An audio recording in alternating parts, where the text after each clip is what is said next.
Hey guys, what is going on? With the second lot of Swiss system done for this major, I don't know if it's the main stage of the legend stage or whatever it is, it's the second lot of Swiss system finished. We had quite a few nice little storylines coming out of this one. Complexity obviously finishing 3-0, same with Team Liquid. And I want to focus on the Team Liquid Astralis game, which is obviously the decider. Both teams were 2-0 at this time.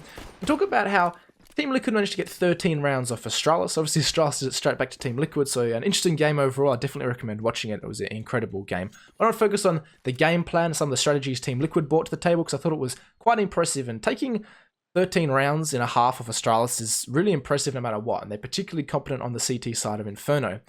Now, obviously, if you want 13 rounds, you need the pistols. That's where we're going to start for this one. It's going to be a nice little fake, and again, we're going to see more focus towards this long haul area. We're going to see it's going to be quite a common theme of this overall. This is just this match from Team Liquid. It's actually going to be a fake towards that area. So this is the lineup, the two smokes that's going to get thrown in this fake. Twist is also going to throw off the jungle position, which you can see is lined up like so. And Nitro is going to quickly get in position to smoke off the wrap side, or I'd call it mini, the back of the A side. And what is this going to do? Well, you can see once Glaive is smoked off, he knows, all right, I got to play a more rotation position, because if you think about what does this look like to Glaive right now? Most likely some kind of short hit, because you're smoking off the rotations just to his left here, and you're also smoking off the position towards jungle. So most likely just creating a pathway for yourself up that short, or diggity for us Australians. Now, how are they going to sell this even further? Well, it's going to be multiple flashes to look like some kind of holes pop. You can see Nitro's going to throw two. And what's this going to do for Glaive? He's going to come through here thinking, all right, this is a holes pop. I've got to help out my teammates on this side of the map. Taco's been jumping around, making a little bit of noise to try and sell this even further. But this is definitely not the case. So when Glaive comes back through this smoke, he's met with a bit of a nasty surprise.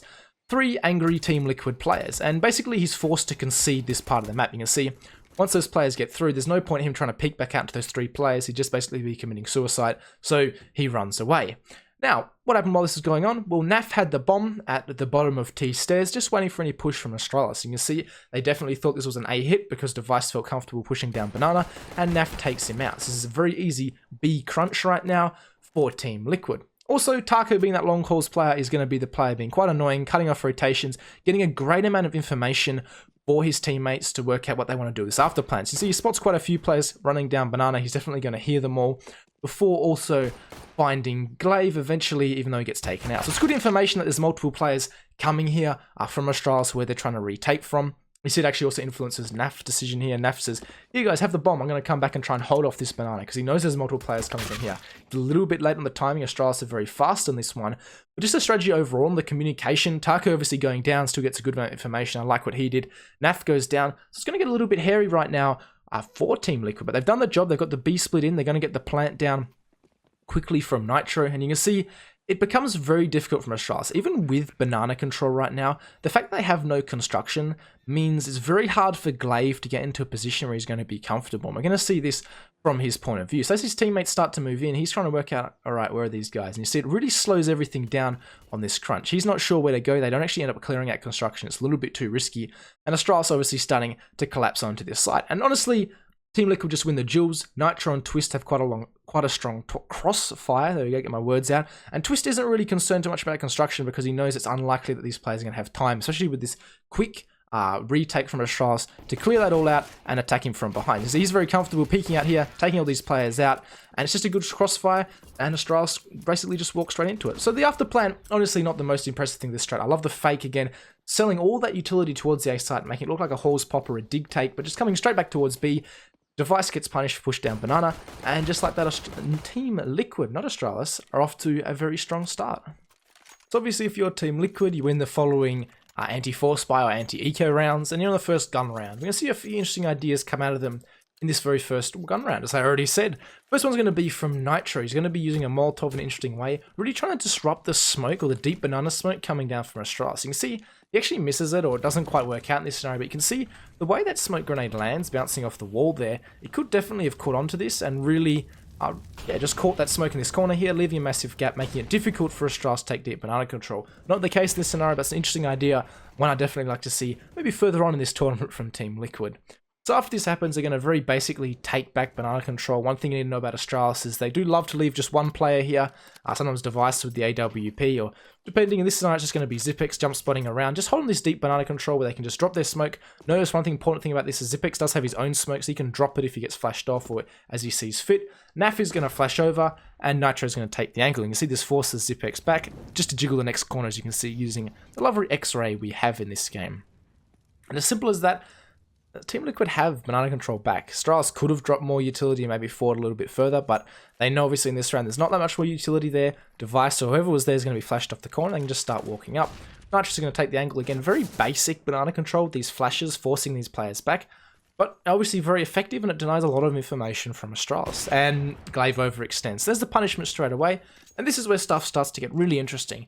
It's going to be using the nade stack idea that Astralis obviously made very popular not too long ago against them, and it's going to be towards Magisk in the pit. There's a couple of things to know about this. One, Magisk loves playing pit in the position he's in right now, dropping that smoke at his feet. You can see it's still there. I made a video about this, so if you're interested, maybe check it out. Another thing to know is when you lose a player, it's very common for this double pit setup to come in. You give up the arch rotate, obviously Device is still coming back here, but you can give it up, just play double in pit and defend the A site like so.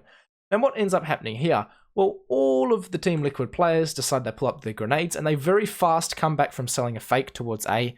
I didn't cover that, but basically they throw the coil smoke and the CT smoke towards the B site, throw those flashes over and try and sell the fake. Didn't really work in this scenario, but they come back, and the interesting part is this, where all the players throw multiple grenades in towards the pit, and that's the end of Magisk.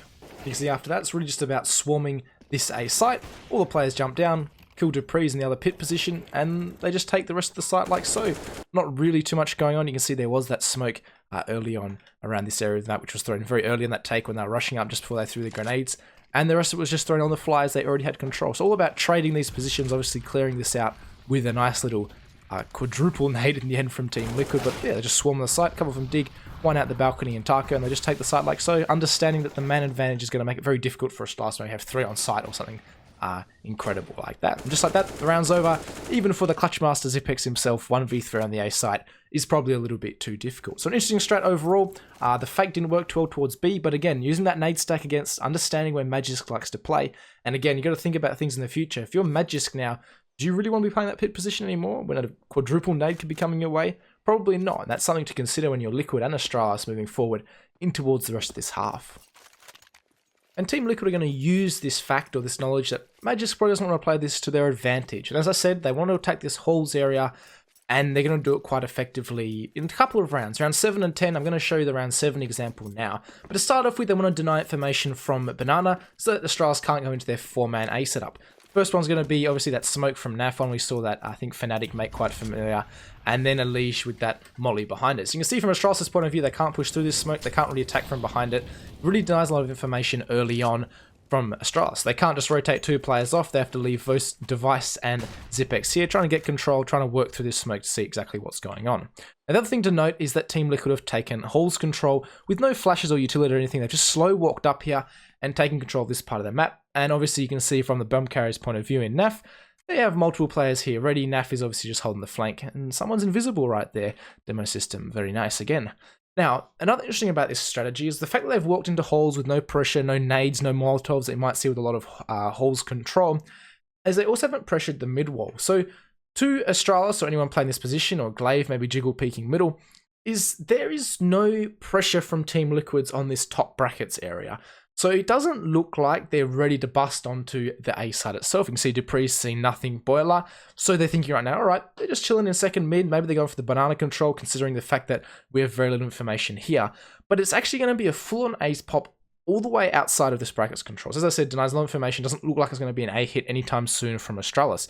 It's going to be as simple as Nitro smoking this off, and similar to before, it's going to be the one over the top. So the same smokes we saw in that pistol round, the flash over from a leash for these players to come out halls, and it's going to pop right there. And what does this do? Well, these players are going to come charging out of this position. It's going to be a crunch onto this diggity or short position, because obviously they're just going to come out there very fast after smoking arch. No one there in this scenario, but you can see that first player coming out like so. They're going to crunch onto that with these mid players coming up in Nitro. So there's no safe position there for any of the CTs. Obviously they have apps control, so then it becomes attacking the rest of the site. Now Magisk is going to find 1 kill because he avoided the flash. You can see in his POV right now, there is a flash up here in the sky. Got to pull up the console right there. So he would have been blinded normally playing this position. He's not in pit, obviously probably one of the strongest positions to jiggle back and forth to fight anyone coming out this whole spot, but he's not there because he's been naded 3 rounds earlier. So he's up here. He did turn away from this flash. He was looking the other way, so he's able to get this first kill onto Twist, but it's not really enough for him. Taco's able to come back, get this initial kill onto him, and they're just going to end up swarming the side again. They've taken out the player on balcony. They've locked out the rest of the players because, again, notice how Glaive had no opportunity to rotate back around to help his teammates out, because as soon as this smoke is out in his position, bang, the players are coming out halls. There's no chance for Glaive to move right now. Dupree was there in that short position, so obviously holding on to this top bracket control is very favourable as a CT, so you're going to stay there as long as possible. But Glaive doing this really leaves himself in no position to rotate around, and his decision in this one is actually just to push through the smoke because he knows his rotation is so far away and he's not really going to be of any use in that scenario. So he just runs through the smoke, ends up catching Taco making an interesting decision. But you can see because that bust was so fast after smoking that jungle position, there's no help possible from Glaive because he is holding this mid roll as CTs often would this early into the round. So overall, very early execute from Liquid, but the fact it's so fast without showing any presence early on makes it so effective and so difficult for Astralis to call in any rotates and really lock down the push. And obviously the man advantage is always going to be there for the T side in a scenario such as this. And basically that is the beauty of this round. The fact that there is so little information right now for Astralis stops them pulling rotation so that you can just abuse the fact that you have a 5v2 towards a certain part of the map. No banana control. Astralis feel like they have to have 2 players there. They haven't found any pressure towards mids. They feel like they can have brackets control. So there's going to be most likely only 2 players over here towards this side of the map. And that's exactly what Team Liquid capitalize on. The 5v2 scenario should always come up on top. At least probably a 3v3 if the trades go your way. You can see a 4v3 even in this scenario. So great job by Team Liquid, understanding where the CTs will most likely be playing with the information they have given them into the round so far. And yeah, just like that, the round is theirs, and they did this a couple of times, and it worked. Most of them, I think they lost an after plan on one of them, but still a really good strat, definitely getting a bomb down over and over again throughout this game. And again, I'm going to show you the same strat, but I really want to cement what I talked about and look at some of the entry patterns by Team Liquid, because obviously Twist got picked off real early, and it is now a double pit setup. And you can see Liquid are kind of relying on the fact that triple or quadruple nade they threw earlier on is going to deter players such as Magisk in the pit. He's still there in this scenario, so it's going to get a little bit more dicey for them. But again, they're going to overwhelm this A site. So a couple of things to notice is, once again, Glaive is nowhere near anyone to help out. He's still back here. It's again going to be a 5v2 on towards this part of the map. But there's slight variations from Team Liquid. One, we're actually going to see the fact that Twist gets to jump out. You see he's focusing below the balcony right now in this position because, again, they try and bank on the fact that no one's playing here. Magisk he gets taken out eventually. He does actually lose this fight here. Before, once again, these players have pincered on towards the diggity or the short area before they start to collapse onto the site. You can see, eventually this player's going to get taken out, but right now it's looking a little bit hairy for Team Liquid. They got 2 players alive in the pit. Magisk maybe overextends towards Dig, gets taken out by Taco, leaving Dupree in an interesting situation. He gets taken out by Naf. Glaive gets a couple, but these players end up eventually taking out this site. A couple of other things to notice about this is they did Molotov off Graveyard, so again, they're very aware of these different scenarios that could be coming through, where Astralis could be defending from. But the fact that Astralis call their bluff, play that position where a nade could be, really makes things hairy. And if maybe Magisk didn't peek out, if they won a couple more fights, this could have been a lot more difficult for Team Liquid. So that's like the negatives behind this strategy. You are playing mind games, and obviously this is how, if you just look at one round at a time, you're often not getting the full picture. The other thing that changed in this round is Elise just goes for a cheeky flank, maybe relying on the fact that Glaive's going to rotate incredibly fast, thinking, oh no, this strat again, my 2 teammates are going to get caught on the side or towards pit, wherever they are. So he goes for a flank, ends up very interesting for him, as you can see right now. He finds himself in this position outside library, and we saw one of the more comical exchanges, I would say, Device and him walking back to back like so. At least he's eventually going to win it. He takes his sweet time about it, you know. He finds himself all the way back around before eventually finding Device. But I'll let you guys watch the end. That's the end of the video, of course, guys. Make sure to like and subscribe if you enjoy this kind of content, and I will catch you all in the next one. Hopefully you guys will also enjoy the rest of the major.